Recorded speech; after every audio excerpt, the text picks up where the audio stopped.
তো এটা হচ্ছে গিয়ে শীতের ঐতিহ্য ভাপা পিঠা। আমি জানি না আগে যে ভাপা পিঠা এই জায়গায় হয় বানায়, তাহলে আমি অন্য কিছু খাইতাম না, ডাইরেক্ট শীতের পিঠা ভাপা পিঠা খাওয়ানো লাগাইতাম। এখন পেট পুরা ফুল আছে, তারপরও শীতের ঐতিহ্য তো আর সারা যায় না। দেখেন এটা চাউলের একটা ইয়ে আছে। এই তো পুরাতন চালের গন্ধ যেরকম করে না।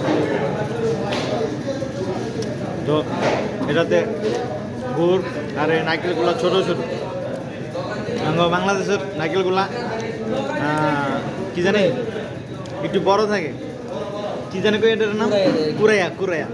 যখন কুড়াই একটু বড় থাকে, আর এগুলো হয়তো বা বডি নালি মেশিন দিয়ে কাটছে, কুড়াইলে আপনার এত বড় বড় থাকে, পাতলা পাতলা খাইতে। হ্যাঁ, এটাও ভালো, গুড।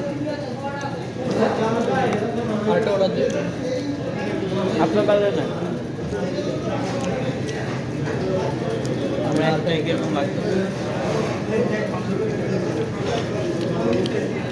তো কারা কারা শীতের বাবা পিঠা খেয়েছেন কমেন্ট করেন, জলদি কমেন্ট করেন, ঠিক আছে? আমি খাইতেছি।